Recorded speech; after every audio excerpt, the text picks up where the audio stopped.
What is going on? Welcome back to the Content Marketing Playbook. I'm your host, Josh Culler with Culler Media.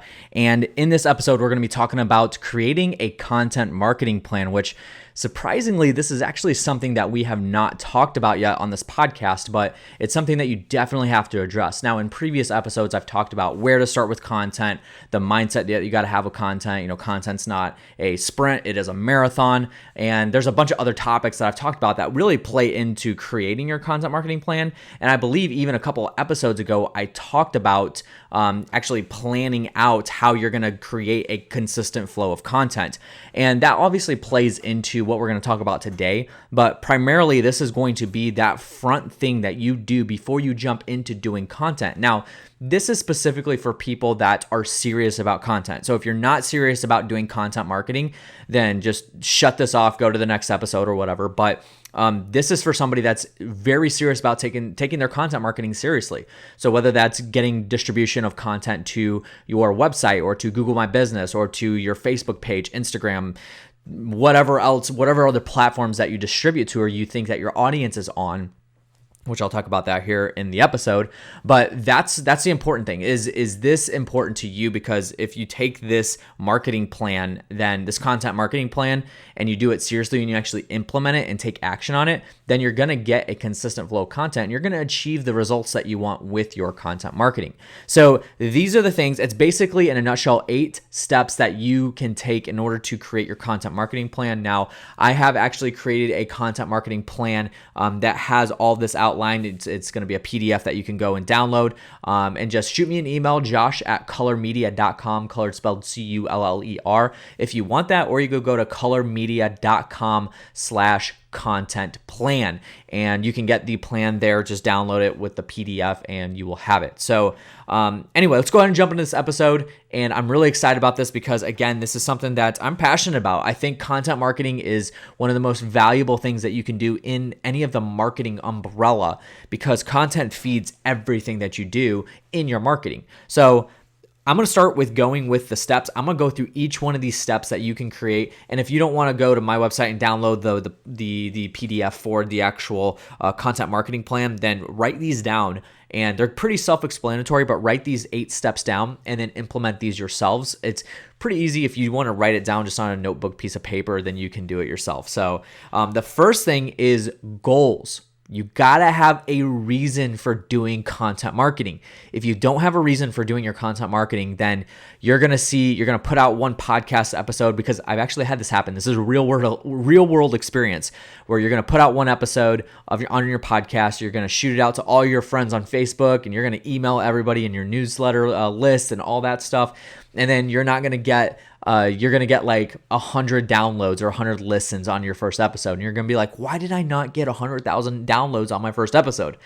And then I'm just going to tell you that's not how it works. You don't just snap your fingers and then all of a sudden you're successful on social media or you're successful with podcasting. So you got to have a goal, and that's the reason why. And your goal should not be vanity metrics unless your very specific reason for starting a podcast or a YouTube channel is to build that and make that successful. So if you're specifically starting a podcast because you want 100,000 downloads per episode that you put out, then that's what you should be working towards. And you got to frame all your other content around that. But if you, let's just say, for instance, a very large majority of my audience is real estate investors. And let's just say that you start a podcast because you're an influencer and you have a mastermind. Well, your end goal is to get people in that mastermind. It's not necessarily to build a following of 1 million subscribers on your podcast. It's to get that mastermind sold out and completely full.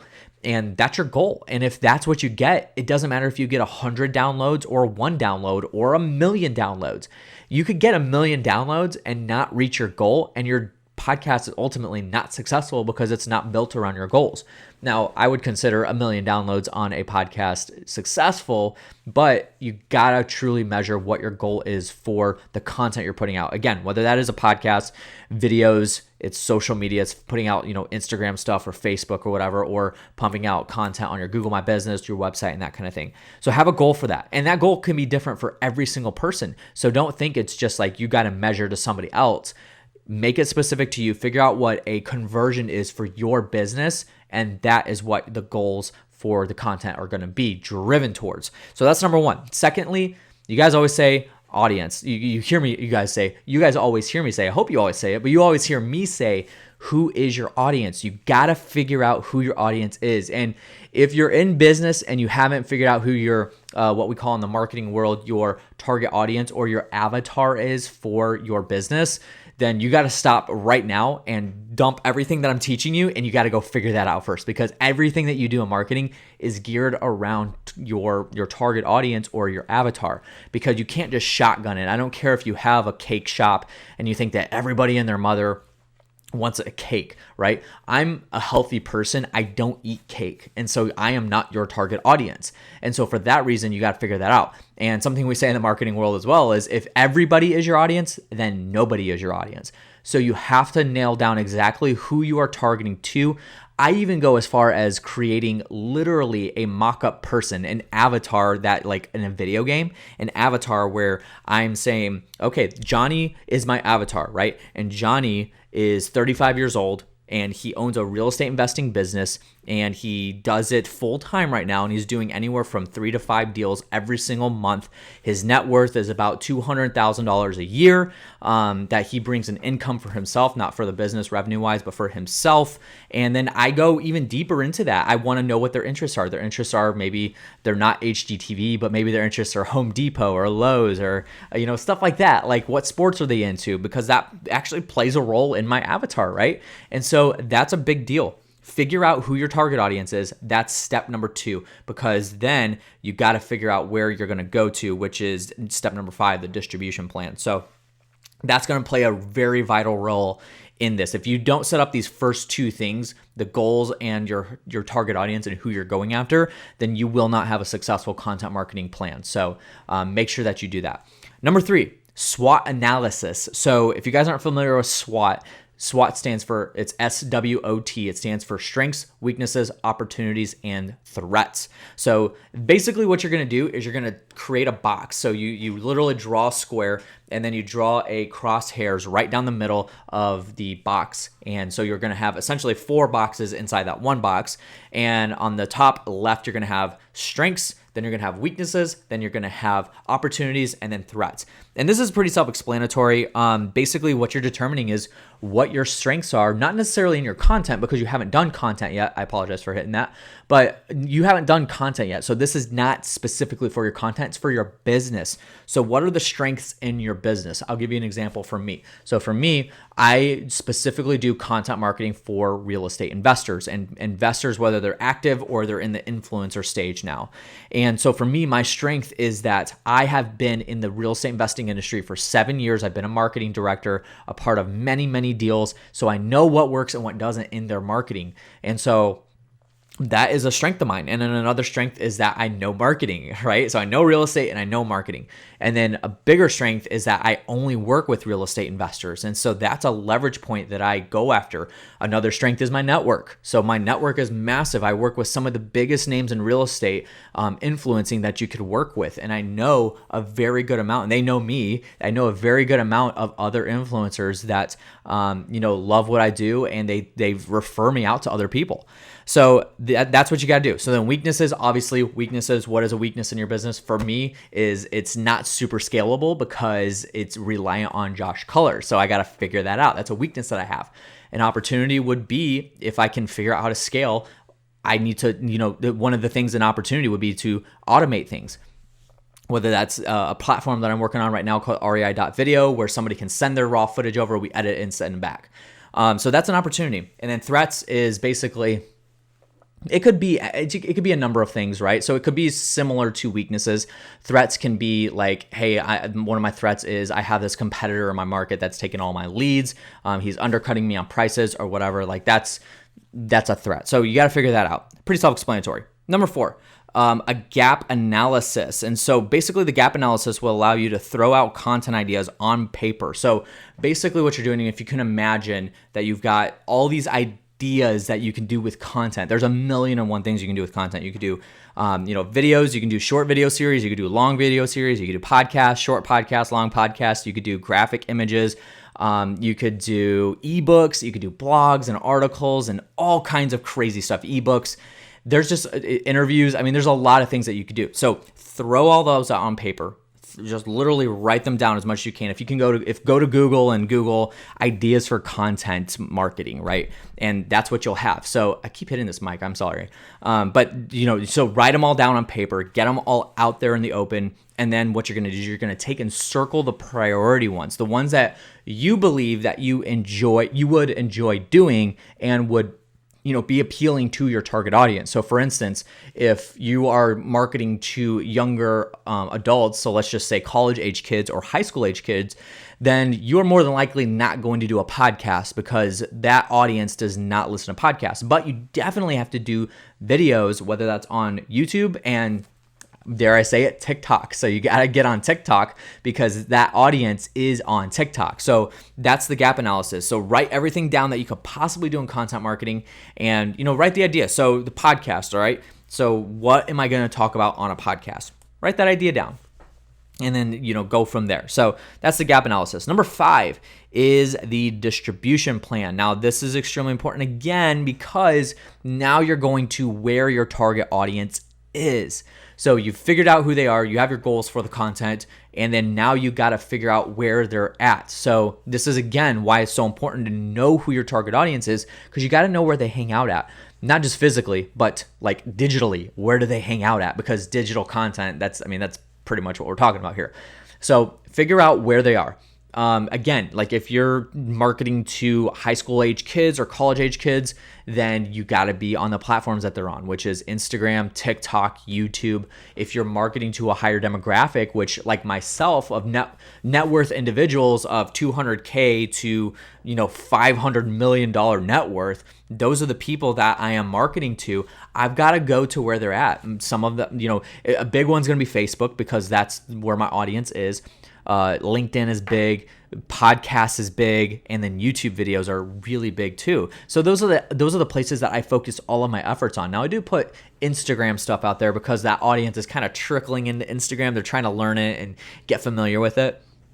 But that's where my audience is. And so I'm putting content out there on those platforms, and I'm only focusing on those because I've had people ask me, why don't you put content on TikTok? And then I have real estate investors ask, should I put content on TikTok? And my answer is no, because the audience is just not there. So it'd be completely worthless for you to be able to waste time on that platform. And that's the thing, is you don't want to be so spread out where you're putting content out on 50 different platforms where you don't master, one or two or three of them. And again, it depends on your goals. What are your goals for your content? So figure out who they are. And then step number 5 is the distribution plan. So you're going to figure out where you're going to distribute all your content. So you've taken your gap analysis and you've taken that and kind of paired that with your SWOT analysis, so your strengths, weaknesses, opportunities, and threats, and you're looking kind of, going back and forth on those two pages, and you're taking that gap analysis, those ideas that you spit out on paper, and then you're going to play those into where you're going to actually put that content out on. So that is number 5. Number 6, so we got just 3 more steps here. Number 6 is distribution frequency.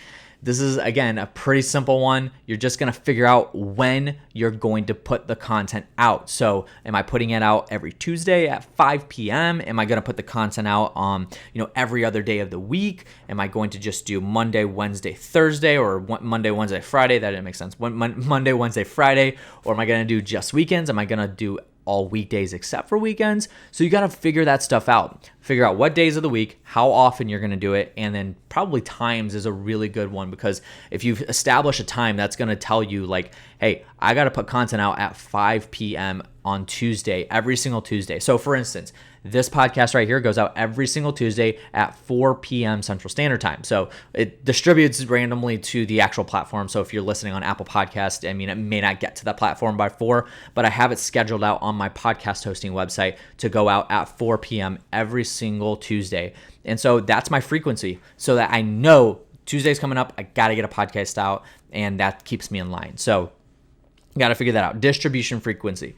Number 7 is implementation goals and to-dos. So these are the big goals that you have for your content specifically, not for your business. But let's just say, for instance, that you don't have a podcast yet and you want to. So you've taken all these first 6 steps and you're going to combine all of that together. And then number 7 is implementation of goals and your to-dos. So you're going to take all of those first 6 steps, and you may have to-dos coming out of those, idea sparking, and you realize like, hey, I really want to start a podcast, or I really want to start a YouTube channel. Then that's where you put it, is the implementation goal. So you're going to write down on a goal, like goal number 1, start a podcast. And then you're going to plan out every single one of those. So typically you're going to have about 5 to 7 to-dos out of a big goal like that. And goal 1 would be start a podcast. To-do number 1 would be to figure out the actual topics to talk about. Am I going to do interviews? Am I going to talk about specific things in my business? Am I going to talk about, am I going to have people on that are essentially like bringing value as well? Or is it all going to be me? That's what you got to figure out. And then the next to do would be where to distribute, when to distribute, how often, and that kind of thing. So that's again, a pretty self-explanatory one. If, you have a specific goal that's come out of the plan so far, then this is where it goes. So number 8, the last thing, is the content ideas. So these are kind of where you've combined all the first 7 steps and you're just creating basically a parking lot. So you may have established like, hey, we want to start a podcast and we also want to start a YouTube channel, but the YouTube channel is not priority right now. So we're going to hold off on that until maybe next quarter. So then you put that on this parking lot, which is step number 8, and these content ideas, so that you don't lose those ideas. You don't want to lose them. They're not priority right now, but you definitely don't want to lose those ideas. So this is where you can put those in this parking lot. So make sure that you do that. Pretty self-explanatory, number 8. So those are the 8 things that you need to do in order to create a good content marketing plan. So obviously, if you don't take this and run with this and actually implement this content marketing plan, then it's going to be completely worthless. So make sure that you do this. So I'll go through the steps one more time. Number 1, goals. Number 2, who's your audience? Number 3, SWOT analysis, strengths, weaknesses, opportunities, and threats. Number 4, gap analysis. So this is basically your how. So so goals is why, audience is who, SWOT analysis is what, and then gap analysis is how. So this is basically all these ideas coming out of your brain about content and what you want to do. Number 5 is distribution plan, and this is where. 6 is distribution frequency. This is when. So you guys see where I'm playing with this. And then implementation is number 7 of the goals, and then number 8 is your content idea parking lot. So that's it, guys. Again, it sounds pretty easy, but it's not that easy to actually it's easy to sit down and create this. It's actually a little fun, but then once you start to implement it, it can be a little challenging, but you got to make sure that you do it and seek out those people that know what they're doing. Don't try to do everything by yourself. I've talked about, resources to be able to help have people help you with your content marketing. So if you don't know how to edit video, hire somebody on Upwork, which is a VA website. I have 3 video producers that are from Upwork that work with me in the business. So hire somebody like that and pay them, $8, $9, $10 an hour to edit videos for you, or send projects over to Fiverr or whatever. And try not to go in this alone, basically, is what I'm saying. But essentially, this content marketing plan is something that you have to implement in order to get somewhere with your content marketing. I go through this with every single one of my clients that I work with and make sure that we have nailed down exactly what direction we're going, because we want to see those results. We want to see, the content actually working, and you can, as long as you have the proper plan in place. So that's going to do it for today's episode. I appreciate you jumping on and listening today. Make sure you subscribe if you're not already. And then if you're on Apple Podcasts, go back, leave me a review. I would love to hear your thoughts on this. And then reach out to me if you have any questions about anything in content marketing, or maybe the specific topic, or if there's a topic that you do want me to cover. josh@colormedia.com is my email, colored spelled C-U-L-L-E-R. So josh@colormedia.com. Reach out to me. I would love to connect with you. And that's it. Thank you guys for joining in, and I'll catch you on the next one. See ya.